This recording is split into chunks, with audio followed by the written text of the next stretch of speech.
Greetings, fellow dragon fruit growers. This is Paul, and you're looking at a Zamorano, which I'm going to pull out, and a beautiful ASUNTA 2, which I got from Linda's plant at ELK Dragon Fruit back in 2019. Now, it was almost dead, and I got one of the last viable cuttings off of it. You can see here. And last season, it grew some atoliated growth, and then it grew much thicker growth. And now it's just thriving. In fact, it had over 50 new branches, and I've pruned off many of them. Now, this variety is really important because it's really sweet, it's uncommon, and I have some good news is that the mother plant didn't die, although it's rather sickly right now, and I am gonna go save it and bring it here and pot it here in this trellis setup with this other ASUNTA 2 that I have here. So I'm bringing its mother home. I'm excited. I'm gonna go show you how I do that. Should be an interesting day. So let's go get the mother plant.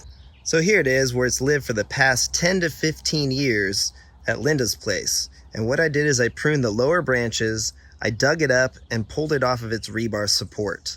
And then I was able to lift it into the truck bed.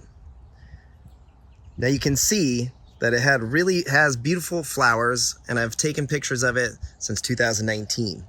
Now I have been able to have one fruit from the plant. However, it was really overripe, but it was really sweet.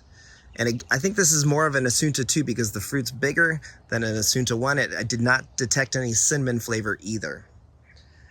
Other people have mentioned that the fruit's really delicious as well. Now here it is, and I temporarily have it in this really shady spot to kind of let it just rehabilitate a bit. And I honestly haven't had enough time to deal with this plant.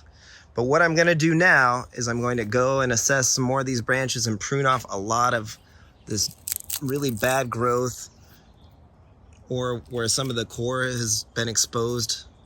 However, you can see here it's still growing quite well despite the amount of damage here on these cores. So I've pruned off a lot of the messed up branches, and some of them have some bacteria or fungal infections like here you could see. So branches like this I'm just gonna prune off and let this plant really just thrive with some healthy growth once I repot it. And this is one of the largest plants I've had to move and one of the oldest. You can see here, look at how old this plant is. So it's really woody, it's corked over a lot, and it's just really thick. It's a beast. So I'm excited to get this trellised up. You can see how this ranch did their trellis design. It's quite tall, it's about 6 feet, and they used an old metal kind of tube, I guess you could say, frame, maybe for a bicycle wheel or something, and then they used some rebar.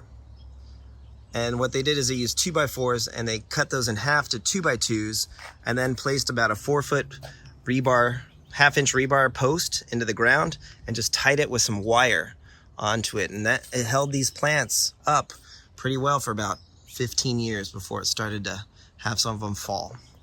So I'm really excited to grow this plant. It's really old, it's really beautiful, and it's really special to me.